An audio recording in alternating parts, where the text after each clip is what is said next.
Okay, Joelle, let me go over.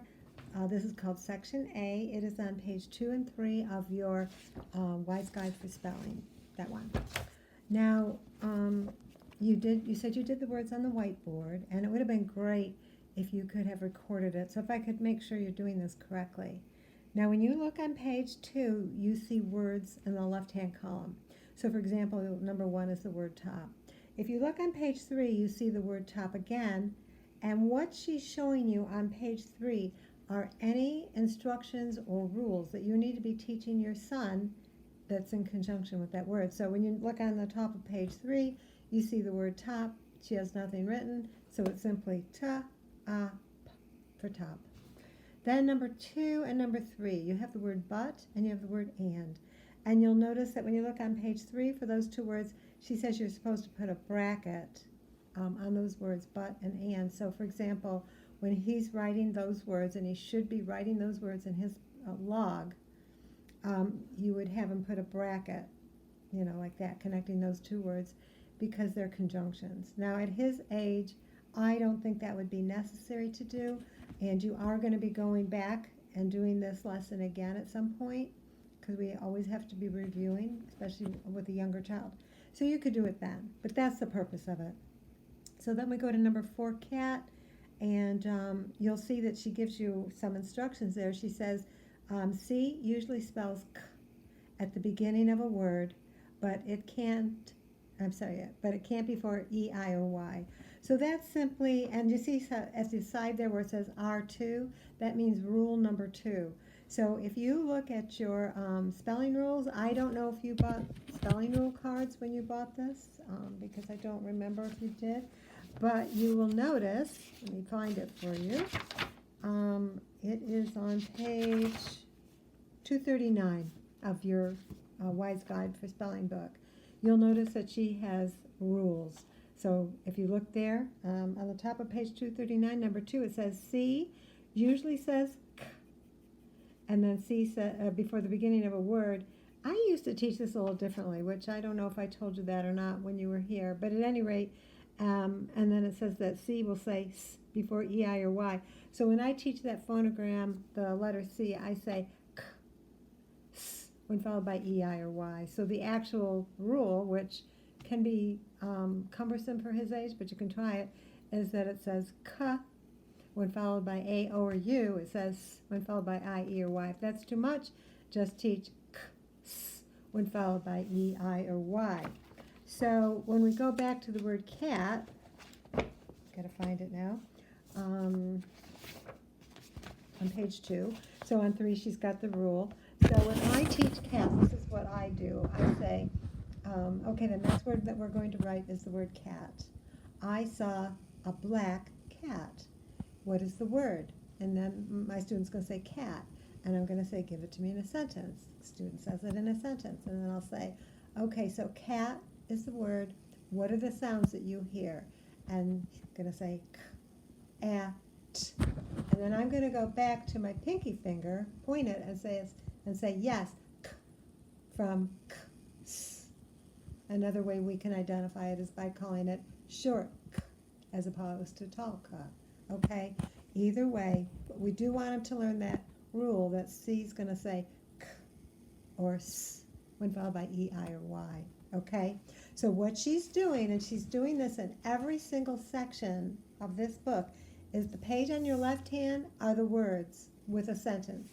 The page on the right hand are the words and any rules or information that you need to know to be teaching your student, and you're going to teach them at the same time. So you need both of these pages when you're teaching. Okay, so then we had the word red, nothing there. We had the word 6, that was number 6, and she says that you can add that to your number page. So in your logbook that you have, that primary logbook, there's a number page, and he can enter 6 there. And he can do that when he's finished with the whole list. You don't have to do it at the time. Okay? So she is giving you all the information you need on these 2 pages. So they go together. Then we have the word all. So I'm going to say the word we're going to write is all. I ate all the cookies. What is the word? My child's going to say all. I'm going to say give it to me in a sentence. and I'm going to say, okay, so we say all, but we're going to think to spell all. From ol. And we're going to double the ol because when we have a one syllable word that has one vowel and ends in L, we usually double the L. Okay?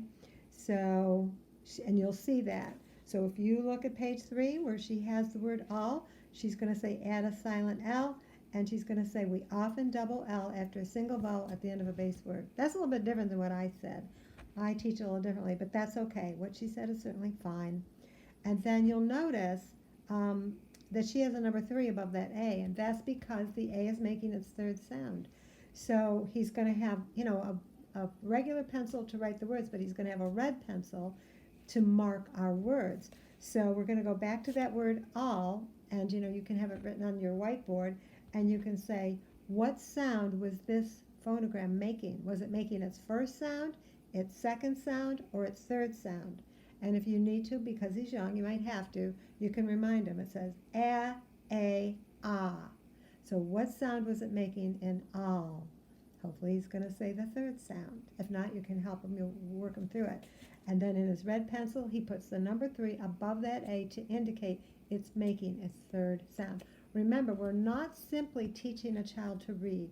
We are we're teaching him to understand the English language, to understand the rules, the different sounds that the letters might make. We're teaching him to have analytical thought. Okay, this is really developing analytical thought. We're training his brain.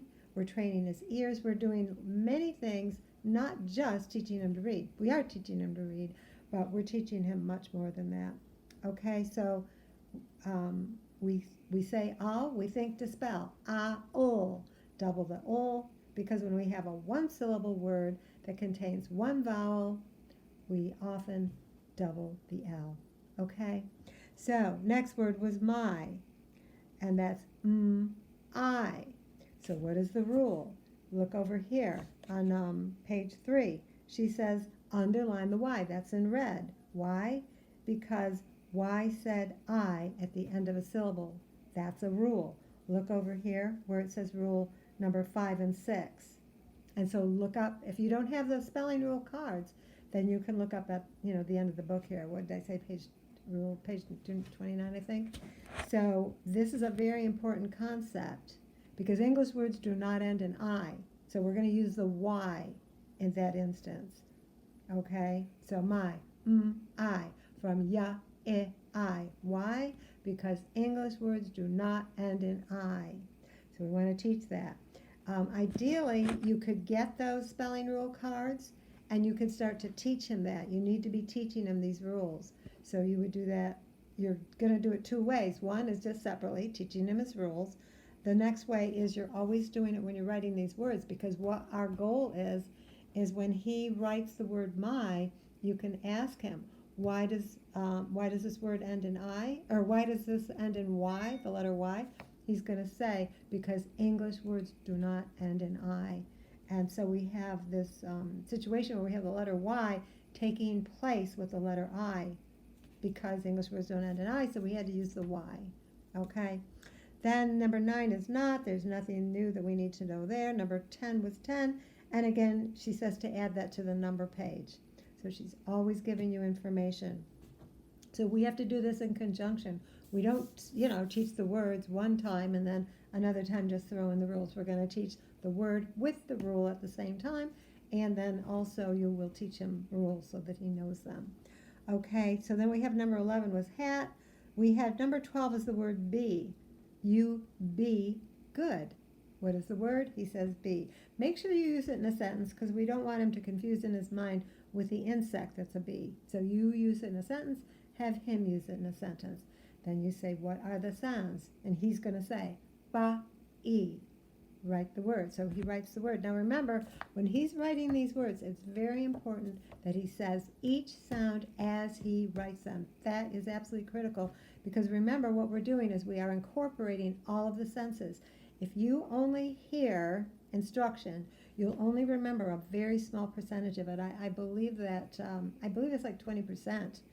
And then when you start to incorporate more of the senses and then eventually all of the senses, then you're increasing a child's capacity to learn, and even an adult's at like 90%. So we want to aim for that 90%. The only way that happens is if he's saying each sound as he writes them, because now we're incorporating sense of touch, sense of hearing, sense of seeing, sense of saying. He's feeling his mouth, he's hearing what he's saying. So now we're incorporating those senses, and his chances for success are much better. Okay, so B, why do we write the word B the way we do? He's going to have his red pencil. He's going to underline that E because this is a rule. When a syllable ends in E, it usually says E. So when you look here, she says that's rule number 4. So rule number 4 says that when a syllable ends in A, E, I, O, and U, got to think about that. Is it all of those? I think maybe not I. A, E, O, and U, it's those letters. They'll usually say their name. Okay, so that's a rule. Wants to know that. Okay, because we want him to understand why we have some words that end in E and they're silent. Okay, so he wants to know that rule. When a syllable ends in E, it usually says E. Okay, then we have the word am, nothing there. Then we have the word is. So when the word is, you're going to ask him, so is from s, z. You're going to say, was that making his first sound or second? He'll hopefully know it's making his second. So we're going to, in red, put a number 2 above it, indicating that that S is making its second sound. So then we have the word bed, nothing there. Run, nothing there. Ran, nothing there. She says you can bracket those again, so this is a bracket, showing that they're related words. Now what I do with my students, and I do this all the time, oh goodness, all the time I do this, because children often, and even adults, they do not use their verbs correctly. They're different tenses, especially with our irregular verbs. And it's painful for me to listen to it, tell you the truth there. But at any rate, so he's got the word run and he's got the word ran. So you would just simply say, I don't expect him at his age to learn it, but what I'm doing is I'm teaching him how to use English words correctly, because he is surrounded by a sea of people who do not use their verbs especially, correctly. So today I run to the store, yesterday I ran to the store. So I teach that, I don't expect him to remember it, but at some point he hears it enough and then he remembers it. Okay, then we have the number 18 was go. Again, this word's ending in O, so with his red pencil, he's going to underline that O. What's the reason? Because when a syllable ends in O, it usually says O. So we want him to learn that rule. Again, he will not learn it right away because of his age. You're going to have to repeat it very often. Remember, children are like a leaky bucket. You fill it, and it all empties out. So when I'm teaching a child, even when I'm teaching an adult, I always assume that they are only going to remember maybe a little bit of what I said and possibly nothing of what I said. So I'm always repeating because I want that information to go into their brain so that it becomes part of their thinking, and eventually it will. Okay, then number 20 was the word did. And again, we're going to put a bracket around the do and the did. I think I'm going it opposite. Got to go this way for you. Because again, we are indicating they're related words. Today I do my work. Yesterday I did my work. So we're showing them that connection. This is really important. Irregular verbs are used incorrectly. The word drink, like I drink my water, that verb is used incorrectly so much I could really lose my hair. So, this is something I'll probably be talking about lots of times. Now, if you look at the bottom of page 4, she's showing you the number page. So you're going to be filling in that number 6 and the number 10. And then she says, beside the 6, have the student write 6 and 6th. I wouldn't do 6th at his point in time. You can do that later, okay? Same with 10 and 10th. He can do 10 but not 10th because he hasn't really learned that particular phonogram, so we don't want to do that. Okay, then, this is really important. At the bottom of this, the next one, see where it says reinforce short-term memory? So you're going to take 3x5 cards, you're going to cut them in half, and you're going to have your child write one word on each, 3x5 card that you've cut in half. So one side would say top, the other side would say but. until you have all of them, so that you can practice having him read those words. We do not want him to memorize it, so you can have him sound them out. And, mix the order up. Don't have him do it in the same order every day, because, we want him to learn how to read those words. And then you can also, use those cards to make sentences. You can say, can you find the words to write, my top is red. My top is red. So you have enough, letters, enough words there to make some short sentences. He can do that with his cards. He can also do them, you can dictate very, very short sentences and have him write them. You could have like a composition book, and that would be like really his first reader. And you can dictate sentences to him, and that way you're teaching him how to capitalize the first letter of the first word, because we do that in writing, and put a period at the end, or put a question mark if you'd done that. So, you're teaching so much in this subject. Like I said, it's not just reading. You're doing lots of things. So you want to do that. And then, let me see, on page 3 at the bottom, she says, call out a word while the student writes the spelling word that means the opposite. I wouldn't do that at his age. I'll wait. I would wait. And then, let's see here. Student reads words he has written in the log going across the page. He composes an original sentence using the words. Yeah, that would be cool. So you've got his, log book that he writes in. So the first column going down, you're going to have top, butt, and cat, red 6, all, my, not 10. And then in the next column, he's got those other words. So if you're reading across, top would be the first word he sees, hat would be the next one. So he reads top, hat. And then you can say, could you think of a sentence? And maybe you should give him one first till he gets the idea. I have a top hat. And so you can do that. Now the big thing too is once he's completed this list, it's very important that you have him do this particular exercise that I'm going to show you. I want you to do it first, and then you two do it together, and then eventually he can do this on his own. So you're going to say, so read down this list with me so you can watch me. We think to spell t-up, we say top. We think to spell but, we say but. We think to spell and, we say and. We think to spell cat, we say cat. We think to spell ed, we say red. We think to spell six, we say six. We think to spell all, we say all. We think to spell I, we say my.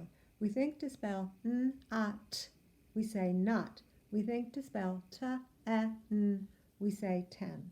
So we want to do that. We're going to do that every day. And what I would do is I would have them practice doing that, going top to bottom, bottom to top, left to right, because children are really good at memorizing. So we don't want them to memorize. We want him to learn. We want to get that brain working and thinking. We're creating dendrites in the brain.